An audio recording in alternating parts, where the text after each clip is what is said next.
each bank has their own internal bank rating score. So I know that we're very familiar with Navy Federal. I know that and then one of the quickest ways for you to get your internal bank rating score is simply to lock your credit profile and apply for a new product. You're going to be denied, but you're not actually trying for this application to be approved. You just want to check and see where your internal data points are at. So that's how I gather data is I'll lock my consumer reports, TransUnion, Experian, and Equifax, and I'll apply for a product. One, this allows me to get the internal bank rating score if I've already been banking with them. And secondly, I get updated data points on what bureau they're using as of today. American Express recently switched from they were solely Experian only, but now they starting to pull from TransUnion in certain geographical regions. So whenever you lock a bureau, you build in with the bank, you lock your bureaus, and then you apply for a credit card. One is going to tell you what bureau they're going to pull, and secondly, very, very important that people often look over. If you look on the very back of the sheet, it's going to say such and such bank is issued by Eline Financial Services. Now you have the underwriter. Ladies and gentlemen, this is the Marvin Francois Show, your number one source for all things business, finance, and investing. And today is a very special day because our guest today is a personal and business funding strategist. He's the owner and founder of Reinvented Consulting Mentorship Group, where he's helped both consumers and business owners unlock hundreds of thousands of dollars in funding. To date, he has been able to access over $1.5 million in funding and counting for himself, and he's providing free value information around how he's been able to do so for viewers like all of you. When it comes to all things credit, our guest today cannot be beat because he ensures that when it comes to the game he gives, everybody eats. And today, he's here to do more of the same. Ladies and gentlemen, I'm here with the one, the only, my guy, Mr. Dub Washington. What's going on, family? How are you? Bro, I've never had an introduction quite like that, bro. So I'm blessed. Pleasure to be here on this amazing platform, and salute to you and everything that you're doing, bro. Continue to grow and continue to just feed the people because you making sure everybody eats, not just me. You know what I'm saying? You're doing the same as yourself, bro. Man, I appreciate it, man. I'm extremely excited to get connected with you. Obviously, both you and I, we frequent this credit space. And for me, I'm always looking for different people I can get connected with, different people that I can bring on here to give additional game on top of the game that I'm giving, right? Because I'm pretty well versed when it comes to personal credit and business credit, but I'd be remiss if I think that I know everything under the sun, right? Moreover, I want to be able to bring on heavy hitters like yourself to come on here and give extra sauce on top of the sauce that I'm already giving. So this was definitely in the making for quite some time. Happy that we were finally able to make it happen, brother. And I'm excited to give the people the game. I'm very excited to give the people the game. You ready? Yes, sir. Let's eat, bro. Say your Let's grace. do it. Let's do it. Let's do it. Let's go. So first and foremost, before we get started, I know who you are, but I want to make sure that the people who are watching this are as familiar as they need to be with who you are as well. So before we dive into the game, take a second, take a minute to let the people know who exactly is Dub Washington. First off, follow me on social media at Dub Washington on all social media platforms. But who is Dub Washington is such a deep question because it's more so about where I've come from more than who I am. I came from a 426 credit score to well over 800. I come from a single family or a single mother household, right? Single parent household. But yet I'm raising three kings that, which we were talking before we started this, bro. Like there's no sleep in the house full of boys, right? Right, right. So yeah, I'm a father, I'm a husband, and entrepreneur. All things falls under that umbrella. So, bro, like that's pretty much just a quick thing about me, and I make sure everybody eats. So I'm just anxious to be here, give everybody the game, and like I said, man, say grace because you're gonna be in for a full pack show. I love it, bro. I love it. So, you know, one of the titles that you mentioned, like you said, of course, you're an entrepreneur. For me, I'm always curious to know because entrepreneurship is such an interesting space for us to fall into, right? And for a lot of us, some of us were born into entrepreneurship. Other of us kind of just stumbled into it. What exactly was your introduction to becoming an entrepreneur? Man, crazy story. During COVID, a lot of people put a negative notion on the COVIDpreneurs and all of these different things, saying we ain't got no skin in the game. I'm not afraid to say or ashamed to say that I came in the game during COVID, and I was working as a shipping and receiving warehouse supervisor. So I'm driving forklift 9-10 hours a day, and I always had a passion for podcasts, right? Which I don't know any other podcast is beating this one that I'm on right now. So it's a pleasure to be here. You know what I'm saying? Yeah, ladies and gentlemen, you heard it here first. I'm sorry. Go ahead. Let's get it. So I've always been an avid listener of podcasts, and I was at work one day, right, and I just so happened to stumble across a brother, Marcus Barney, right, him 500, and I heard the game that he was speaking, and I was like, I have to put a face to this voice that I'm hearing, and it didn't look like anything that I've seen or any person that I've seen that was talking about credit.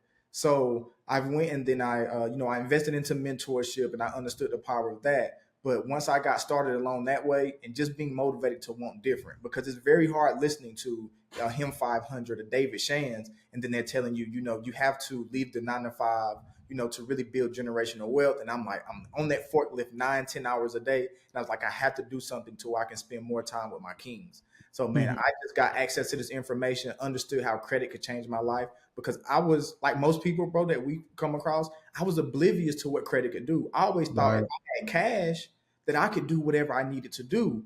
And long story short, bro, I wasn't able to. So I understood the importance of credit. I invested into mentorship, and bro, within I want to say the first 90 days, within 3 month time frame, I was putting my 2 week notice in, because I've developed the best time seller, the reinvented MS ebook, and then I target a specific niche, and then everything just took off for me from there, brother.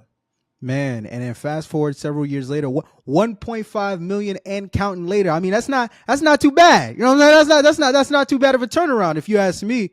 But I think, what's great about you is not only have you been able to just, from what you just touched on now, and even for me learning about your story, off camera and everything else, to see what you've been able to do is great, but to see the impact that you've been able to have on other people who come from similar, situations like yourself, trying to leave that 9 to 5, go all in on entrepreneurship, I think is even greater. We talked about you and the amount of funding you've been able to secure. Talk a little bit about your mentorship group and some of the success that some of your mentees have been able to have up until this point with the game that you've been able to give them about personal credit and business credit. Yeah, great question. So with a lot of the mentees, I recently had a mentorship, or I previously had a mentorship to where it was rotating, right? To where it was a structured sort of sequence, right? To where week 1 we're going to talk personal credit, week 2 we talk business credit. But what happened was, after I went through about, I want to say about 3 or 4 months of that, I actually got jealous of the mentees, because I knew what was coming, but I was seeing the faces of everyone come in, and you know how it is when we first get into these mentorships and we learn new information, the excitement that we have, and Right. I'm knowing what's coming. I know the presentation is going to be from the speakers, and I actually got jealous. No lie, like I'm probably the first mentor that's going to say I was actually jealous of my mentees, and Mm-hmm.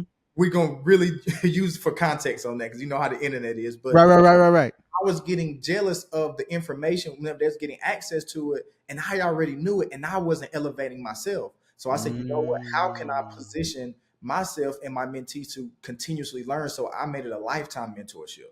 Whenever I made it a Mm. lifetime mentorship, that's when the impact really started to happen, because I was in a specific niche, which was, liquidation of credit cards, travel hacking, things like that. But once I had to expound upon that particular area, I was like, you know what? I got to actually start bringing way more value. So now we're talking about passive income. We're talking about real estate investing, Airbnb, like all different topics. And Right. I'm along with my mentees. So that's the thing Mm. about my mentorship. My mentorship that I like is it's lifetime. Long as the good Lord keep blessing me, keep having me here kicking, I'll be there every single Tuesday at 8 o'clock. There you go. I love it, man. I love it. So then, I mean, with that being the case, like I said, I got one of the heaviest hitters in the space right now. I know you give sauce on top of sauce to your mentorship group. But I gotta get a little bit of that from my people too. Is that all right with you, Dub? Is that cool with you? Let's eat. They said that grace. Let's eat.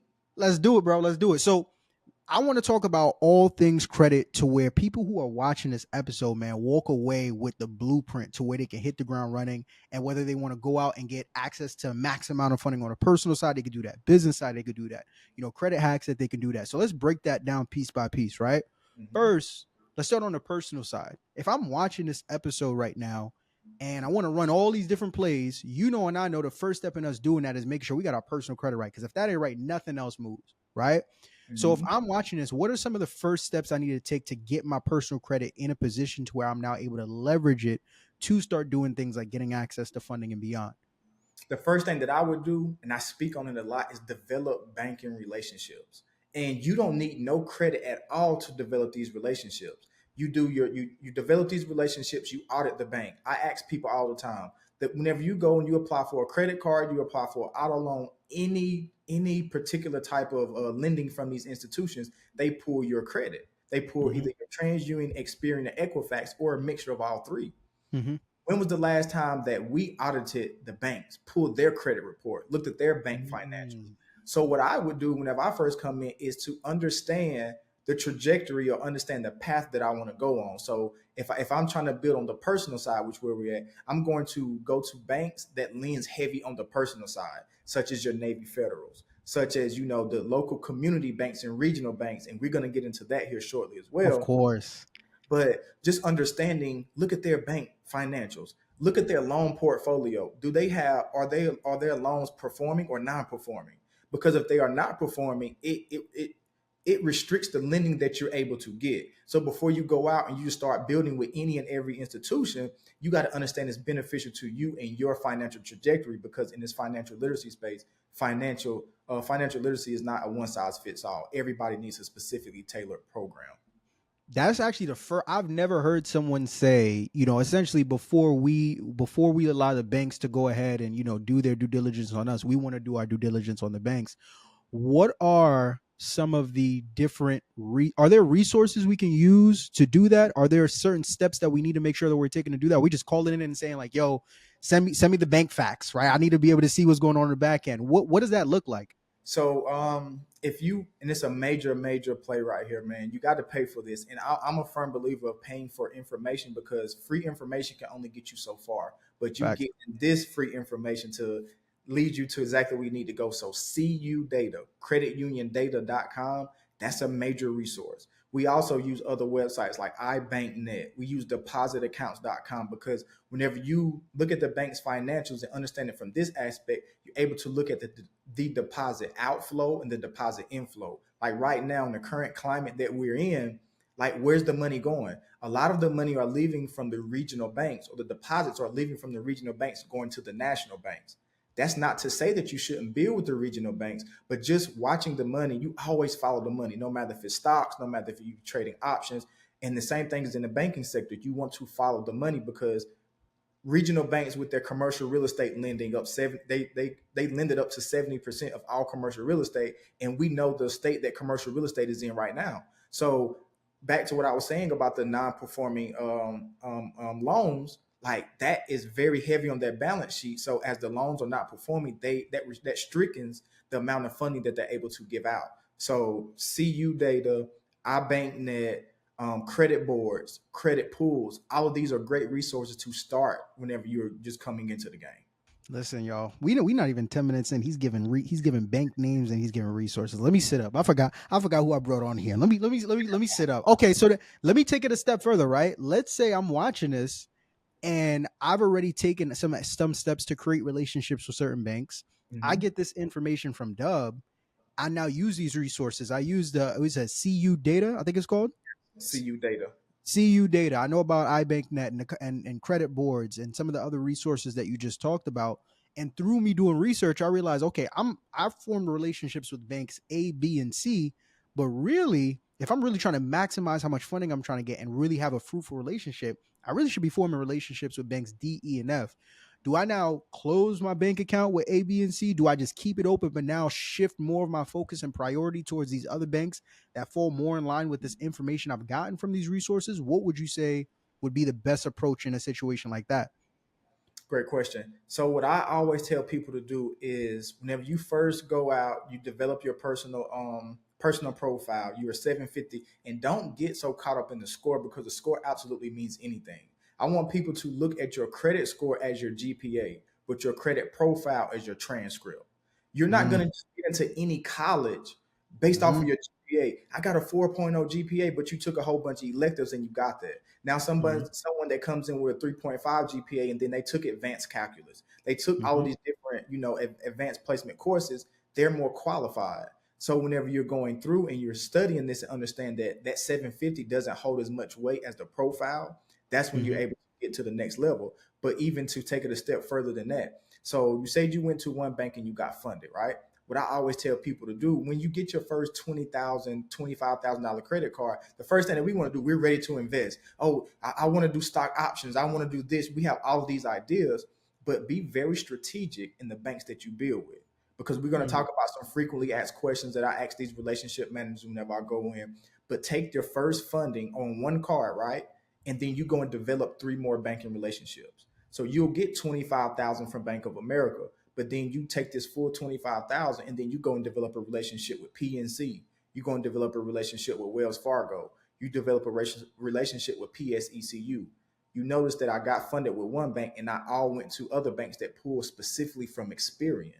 Now you develop 3 different relationships for this one bureau.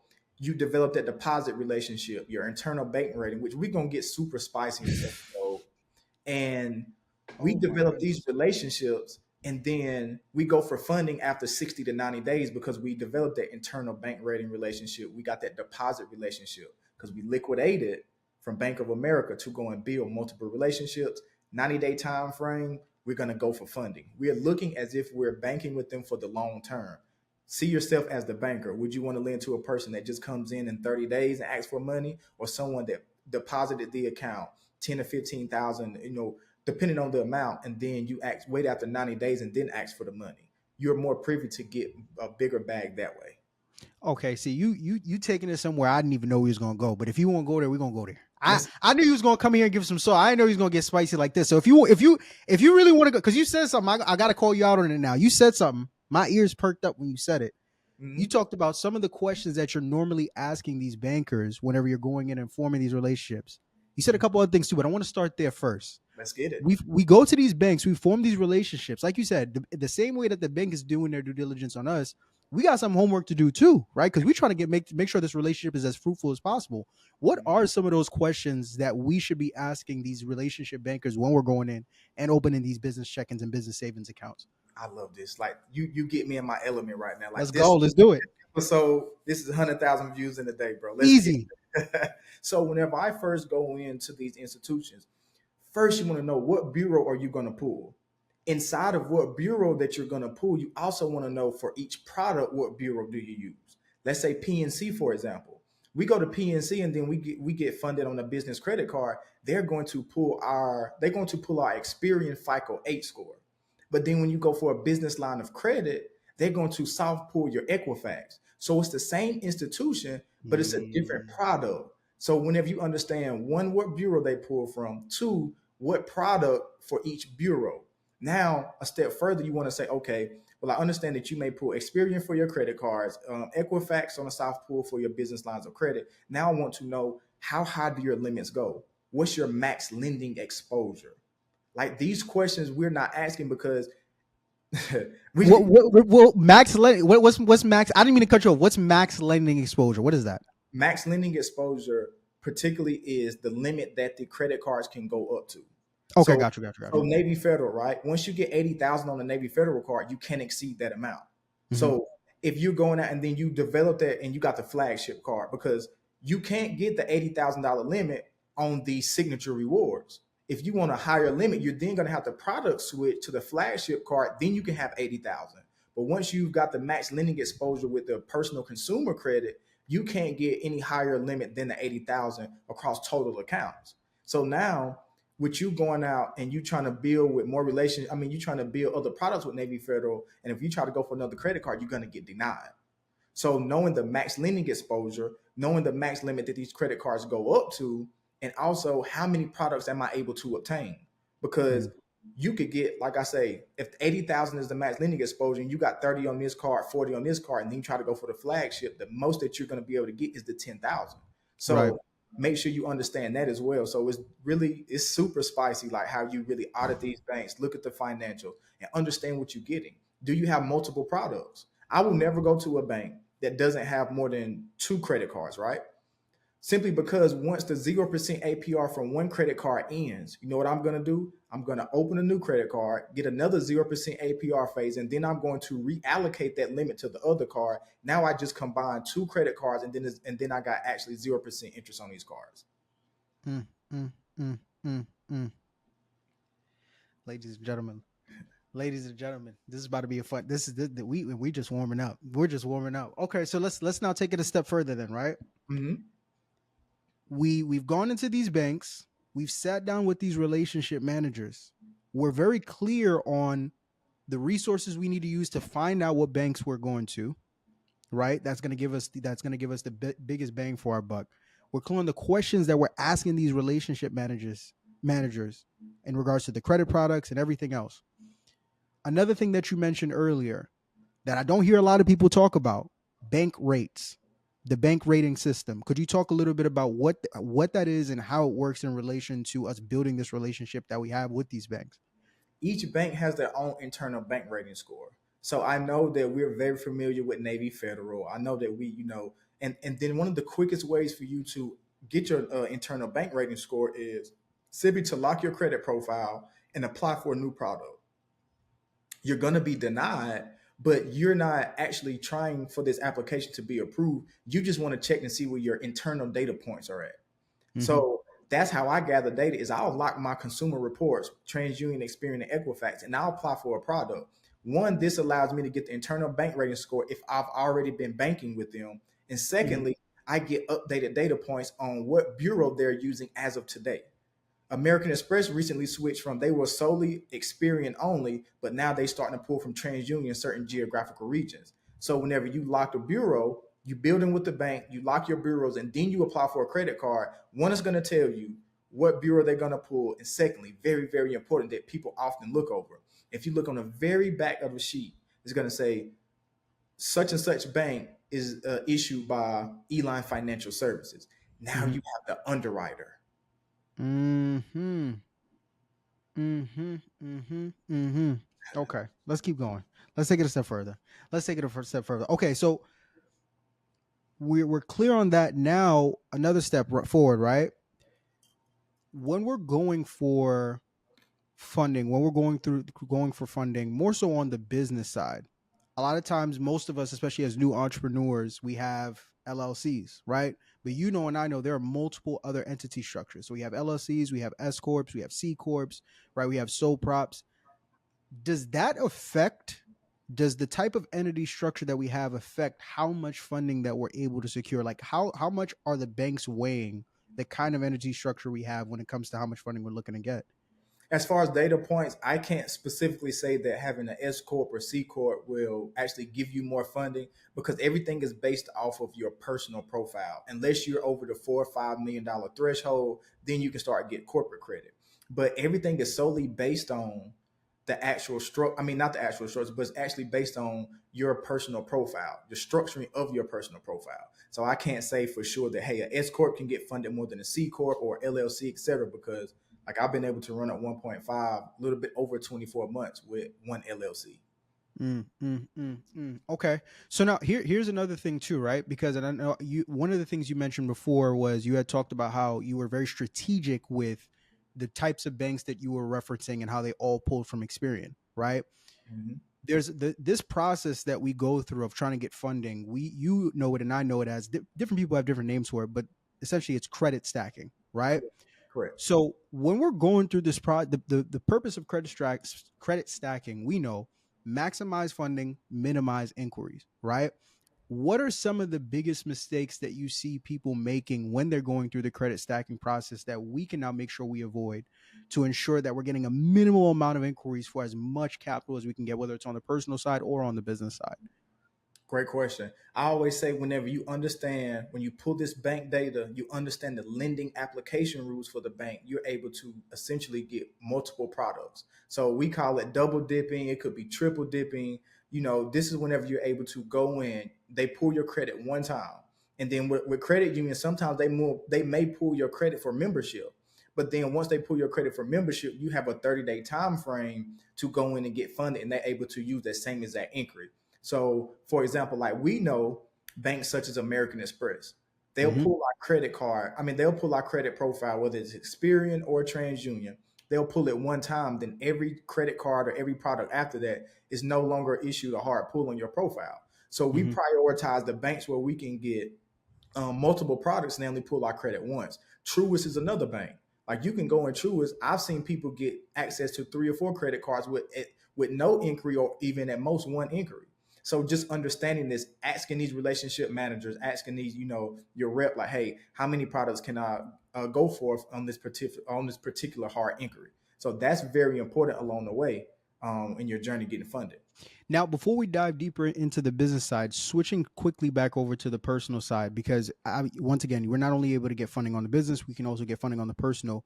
One of the downsides that you and I know when it comes to getting funding on a personal side is the utilization aspect of things, right? You get access to 10, 20, 30, 40, $50,000 in funding. You can't really max it out the way that you want to on the business side because now it's going to tank your personal credit score. Let's say I find myself in a scenario where I get access to X amount of funding on the personal side. I need to run a play. I have something I need to execute on. I max out all my cards. Now my utilization is shot. Are there any strategies that we can utilize to where I'm able to hide my utilization to where it's not hurting my personal credit score so that I can still continue to use this funding to do whatever I need to do with it? Yeah, for that particular strategy, if you go anywhere over, 50 to 60%, I always tell my mentors, and people who book the one-on-ones with me is never go 50% of your utilization, especially on the personal side. And the reason why I say this is if you use 50% of your utilization, you still have the ability to hide the other 50 because it only can be 100% of anything. So if Right. you take your credit limits, if you have 100,000 in available credit limits, don't exceed 50,000 because if you do, you're not able to hide the utilization. But if you get to the 50,000, you still can hide that utilization to where it actually shows you're using 0%. So you would go through, you would get as close as to 50,000 that you possibly could for, let's say you had a stack of 10 cards, right? Each Mm-hmm. card had $10,000 limit. You would take 5 cards and make them due on the 1st or the 7th, whatever date. Then you would take the remaining 5 cards, which is slide deck B, and you would tell them, you would call up the issuer and change that due date to 14 days out. Mm-hmm. Now we gonna get super spicy with manufacturer spending, liquidation, Oh, all of these things. So listen. now you can manufacture spend, right? For the people that's familiar with that term, you can Mm-hmm. manufacture spend and then you can hide the debt. So you always have 50% available credit available to you. I mean, you always have 50% utilization out there working for you, but your profile actually reflects 0% because you're hiding the debt. Perfect. So then now, right, switching back over to the business side. One of the things you mentioned earlier, we both know that not all banks are created equal, right? There's something that are called bank tiers, right? Mm-hmm. Chase is not in the same tier as a PNC, right? Correct. Or a Bank of America is not in the same tier as a Navy Federal, right?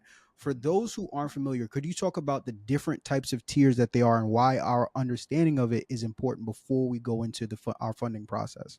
Ooh, this is bro, you about to get me spicy, bro. Listen, your mentee's gonna be upset because I'm gonna mess around, and make you drop some of that sauce in here. Listen, bro. Get it. Let's get it. I love it. So with the tier one banks, these are quote unquote too big to fail banks. These are banks that was holding assets over $1 billion, right? These are your Wells Fargo, your U.S. Bank, Mm-hmm. your Chase, etc. But the thing is that whenever you're dealing with these banks, you got to understand that these are national banks and they are there to service high net worth individuals, Right. meaning that you have individuals that's millions and millions of dollars that's possibly in a CD or they have some type of a large sum of money sitting with these accounts. But then you go down to level two. These are banks that have a little bit less in assets. Believe it or not, American Express is actually a tier two bank. I did not American, know this. American Express is not a tier one bank; they're actually a tier two bank. Wow, did not know this. Yes. So just understanding, and it's really based off the amount of assets that they have. But not to get it confused, some of these tier two, tier three banks, like they'll give you the money, but you don't want to have too many low tier banks on your consumer report because it's a thing called comparable credit. It's the equivalent of going out and getting a Sam, I mean, not even a Sam's card, but a Belks card or a TJ Maxx or these store cards, Victoria's Secret, Right. etc. Right. And you get these cards and you put them on your profile. Yes, you have a credit limit, but whenever you go to these big banks, they're going to look at that as not comparable credit. So be Mm-hmm. very mindful of the institutions that you build with, which goes back to bank auditing, knowing where their assets are located, knowing how many deposits that they have. All of these things that goes into play whenever you're auditing these banks and determining the tiers. So now the thing about these tiers, right? With tier twos, with tier two banks, what's interesting about them is that a lot of those tier twos are more so like, well, excluding like Amex. I actually didn't know that Amex was tier two, but excluding Amex, a lot of tier twos are regional, right? They're specific to certain cities and certain states, and we're only able to get access to them if we live in some of those cities and states. Truist is not available everywhere, right? KeyBank is not available everywhere. PNC is not like I can keep going on and on and on and on.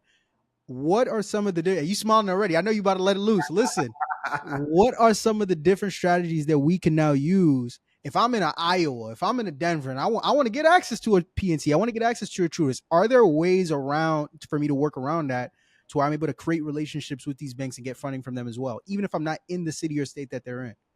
Yes, absolutely. A lot of us know about the foreign entity filing, but I want to get, and I know other people came and talked about it. So we probably got a general concept of that. That's whenever you file to operate in another state, right? But I want to get Mhm. even more spicier. You know what I'm saying? Let's It's go. only right that I get it more spicier. Let's So do it. you can join certain communities, certain programs, etc., right? And Hmm. when you join these programs, what's going to happen is they give you access to these regional banks, these credit unions. So you Hmm. can join the American Consumer Council. Now, what the American Consumer Council allows you to do is like a backdoor method to join these community local credit unions. You go in, right? And then you can pay for a lifetime membership, right? $75. But I got one better for you. I'll make sure that you eat. And y'all said y'all grace before you came. So if you go to American Consumer Council, you log Hmm. in, you create your account. Whenever you go to checkout, you put code Andrews, Mm. ANDREWS. This is going to allow you to get access to the American Consumer Council completely free. Now you have a backdoor method to get into these local credit unions, these community banks, because you bypass restrictions or you bypass the geo restrictions. So that's the play for y'all right there that y'all can run right now, so you can get access to these banks. And it's a plethora of banks and credit unions that you get access to just from joining these the American Consumer Council. Now it's on you to do the auditing to determine, okay, does this fit my personal funding strategy? Does this fit my business funding strategy? And take it all from there. Listen, this brother did not. I'm about to, man. I'll throw these glasses right now. I'll throw these glasses right now. This brother ain't coming on here to play. All right, so let's and that's and I want to make sure they got that. That's American Credit Council, American Consumer Council. Consumer Council. Sorry, American Consumer Council. You go to Mhm. the website. Normally they charge a fee, but if they use code Andrews, they now get access to this foundation to where now it opens up the door for them to create memberships with these other banks that they normally wouldn't have access to because of whatever city or state that they live in. Absolutely. Beautiful. So now let's take it a step further, right? Because when we talk about going for funding, another key component of it is the actual application process in and of itself. So for you, I'm actually curious to know with this, when it comes to our us going out and trying to, actually apply for these cards, you've heard the myths and I've heard the myths when we've come into the space. I've heard some people say if you want to get max amount of capital, you got to apply online, 3 o'clock in the morning. You understand, and fill out the application this way, and that's what's going to get you approved because it's not going to get a person, you'll get a computer, X, Y, and Z. And then other people will say you have to go in the bank and sit down with a relationship manager if you really want to get access to that bag.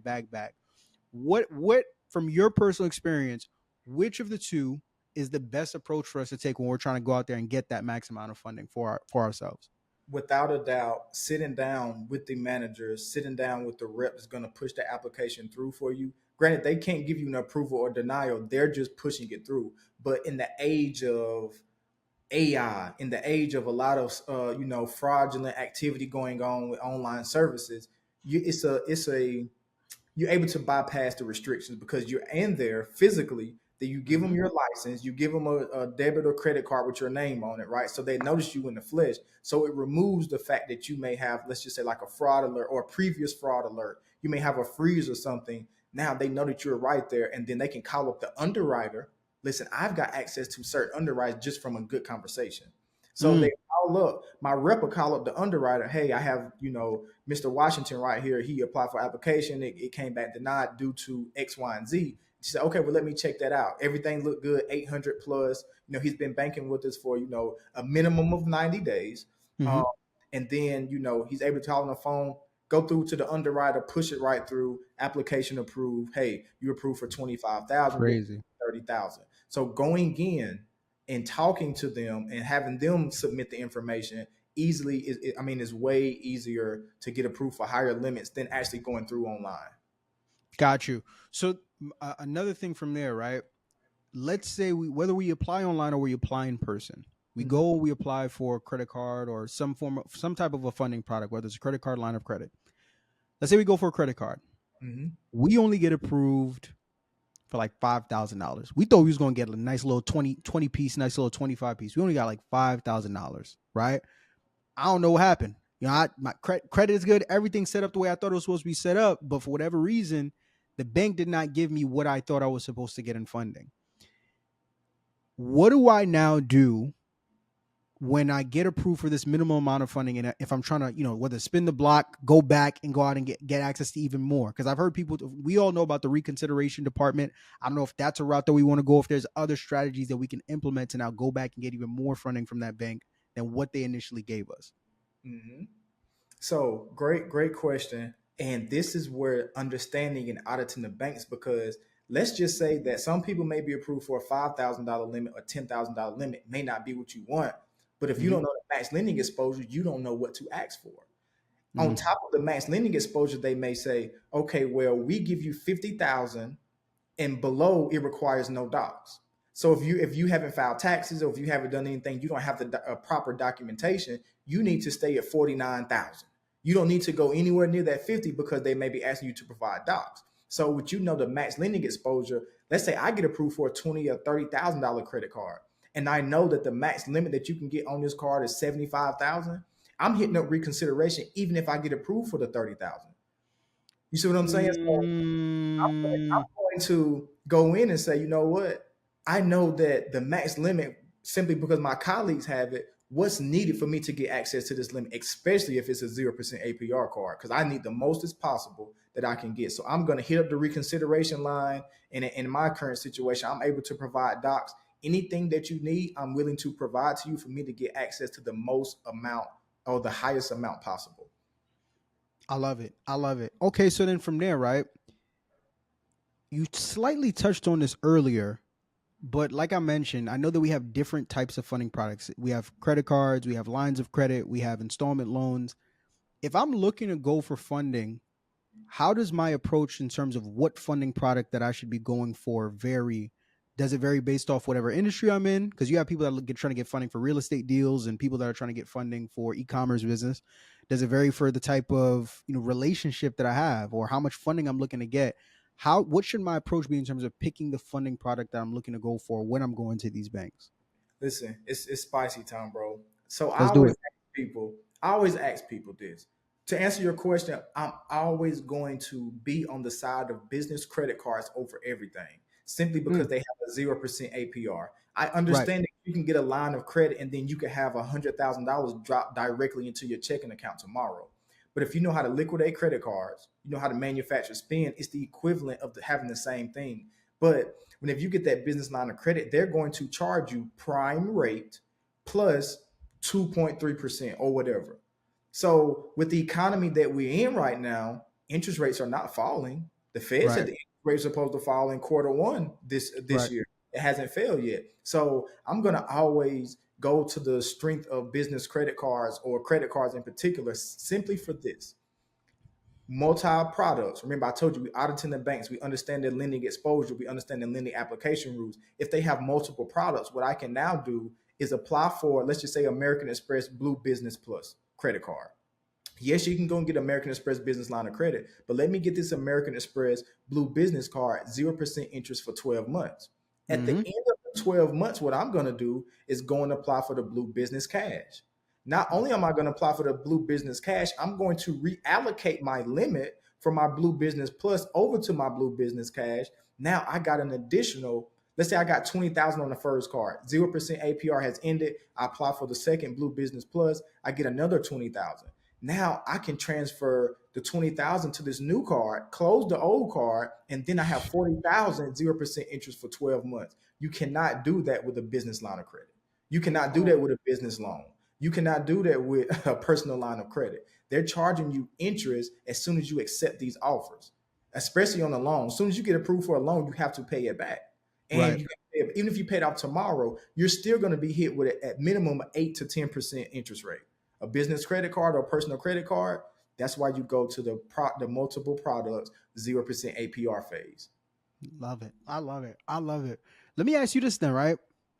Before we dive deeper into the credit cards, I know as I kind of as I study the funding space more and the credit space more, another thing that I'm seeing in terms of just different strategies that people are using, obviously age plays a tremendous role when we're going out and trying to get access to funding. Hmm. One of the strategies that I heard a lot of people are leveraging now, especially if they're newer in the space, are shelf corporations and leveraging these shelf corporations to where, hey, if I got an LLC or I have a business and it's only been around for a year and a half, we go buy the shelf corp that's 10, 8, 7 years old and leverage that for me to go out and get the funding. Is that something that you yourself are actively teaching or even using in your own funding strategy to go out and get capital, or are you not a proponent of it? I'm not against it, but I'm just gonna. So if someone has an age corporation, right, and they have documents for this age corporation, there's no way that they're going to sell you an age corporation with proper docs, because this with a strong personal profile, age corporations with docs such as tax statements, they can get access to millions of dollars.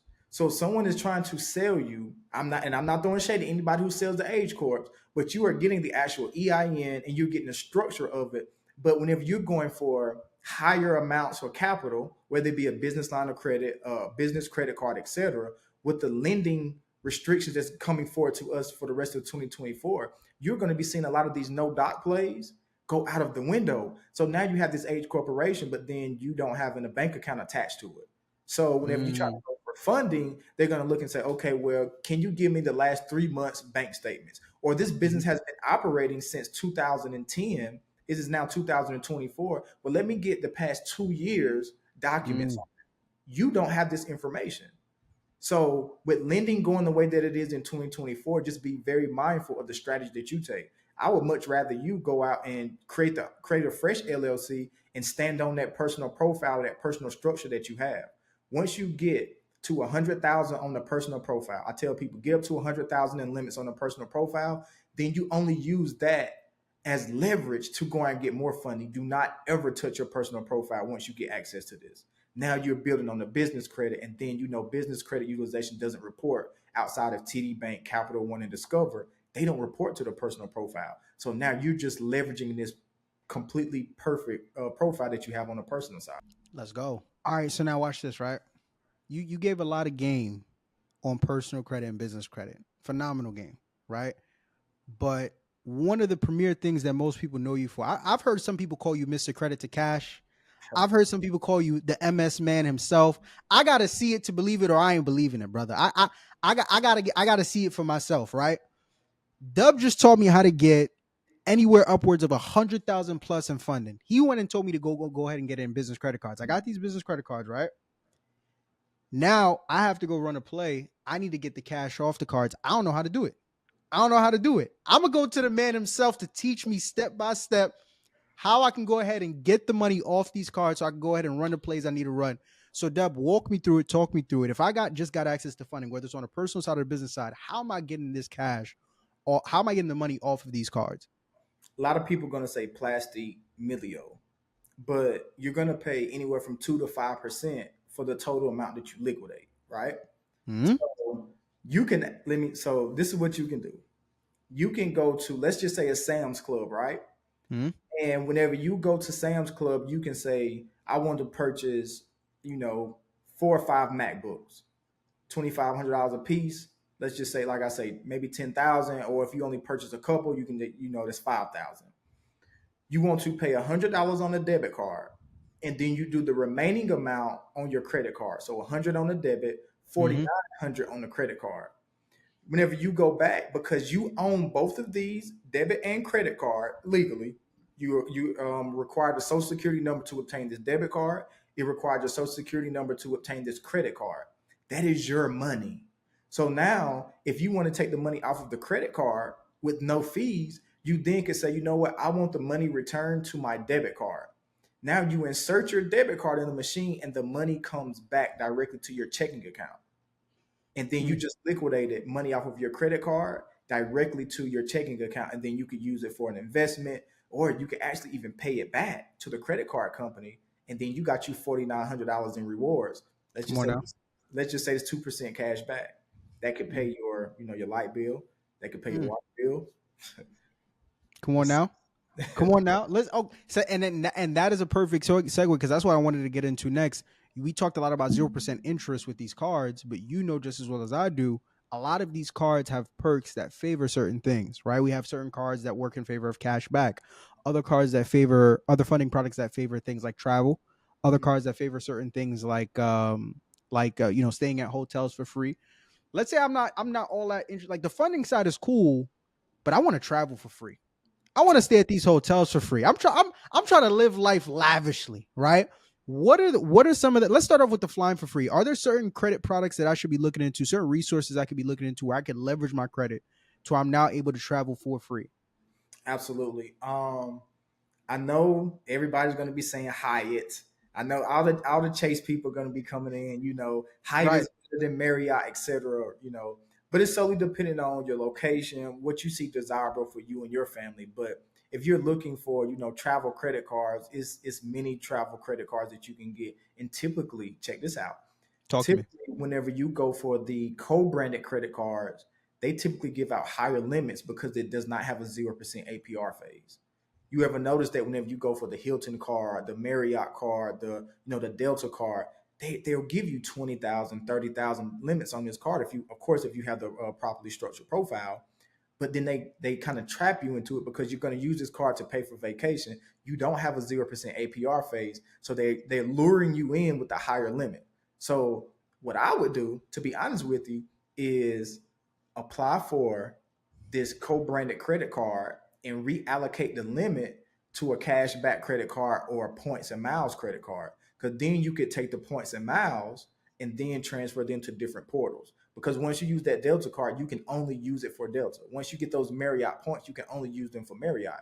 So get you an American Express or a Chase card, and then you're able to reallocate those points to different portals, and you get in ratio, balance ratio differences and all these different things. So that's what I would do. Mm. As far as going out. But if you like those travel credit cards, it's a lot of different ones. But my strategy is to apply for the actual co-branded credit card, but reallocate the limit because historically you're going to see higher limits on these co-branded credit cards because they don't have a 0% APR phase. Got you. Got you. Got you. Got you. Now, does that same apply? And that's more so on the travel side of things. Does that also apply? Because another thing I see, especially when I'm following people like yourself, or even like the Sheeta Threes of the world, when you guys are getting on these flights, and also getting these upgrades, right? To where you're getting on these flights and booking it as an economy, getting upgraded to like first class. What is that a relationship thing with these banks that you're forming? Is there something going on behind it? How does that work?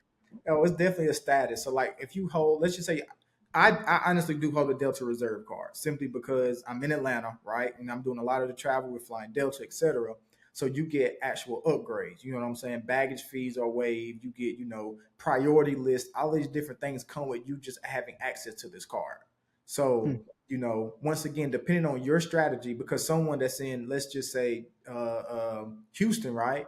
It may be more beneficial for you to have an American Airlines credit card versus a Delta because that's a hub for American Airlines, etc. Even though they do fly Delta out, Atlanta is the Delta hub. You know what I'm saying? So it makes a lot of sense for me to hold that card. But yes, depending on what card you have, will also determine on what status you have. Whenever you have higher status, you're able to get free upgrades. Even on the hotel side, like it varies per credit card. Beautiful. Listen, Dub, I know we have to start getting you out of here. Before I get you out of here, there's two other things I got to do. Of course, I'll give you the floor to let the people know where they can find you. Last thing we got to do is this. Like I said, you have one of the best credit mentorships in the game right now, bar none. It's not even a discussion, not even competition. If you could leave the people with one gem, whether it's a gem or a hack, one gem or one hack that you've never shared publicly before, and I'm putting you on the spot here. One gem or one hack. Something to where your mentees aren't gonna be too upset at you that you gave it away. But to where if I watch this episode, it's like, bro, y'all should have charged for us to even watch this. One, just one. What would it be? So, for people that has no credit established, you have a low credit score. Right now, it's tax time, right? Mm-hmm. You can go and get the Tomo credit card. Mm-hmm. TOMO. And what they will do, they will audit your checking account, see how much money that you have in this checking account, and then they'll give you a limit up to $10,000. Once again, this requires no credit check. So if you're in the journey and you just starting to build credit, this is your first $10,000 primary trade line, not an authorized user or a secondary account, but a primary account. So this is going to help you along the way whenever you're building out this comparable credit. You have one credit card, your first credit card with a $10,000 limit on it, and it's reporting to all of the bureaus. This is what you call comparable credit, which positions you to get access to these larger limits as you go on your journey and start tapping into the business credit side. Lord have mercy. Listen, ladies and gentlemen, Dub Washington himself, he came, he saw, blazed the damn stage down. My brother, I appreciate you for coming through and giving the people the game on top of game. I know we have to get you out of here, excuse me. Before we let you go, let the people know where they can find you and also what you have going on. Listen, man, at Dub Washington across all social media platforms. Every Thursday, I do a free credit to cash mastery, and I really give the game. If y'all think this episode was something like, I consistently do, weekly webinars, but it's not just a repeat webinar. I consistently study, so I'm bringing updated data points. I'm dropping my top 10 of top 15 different banks to run fundings with, and because the climate is changing so much, like the bank. Before I end this episode, I got to say this to everybody because I want to make sure everybody is in position for the rest of 2024. Let's do it. Look up the Bank Term Funding Program. This will be very major in how lending tightens up for the rest of 2024. For everybody that's not familiar, the Bank Term Funding Program was the relief fund that the Fed released to these regional banks.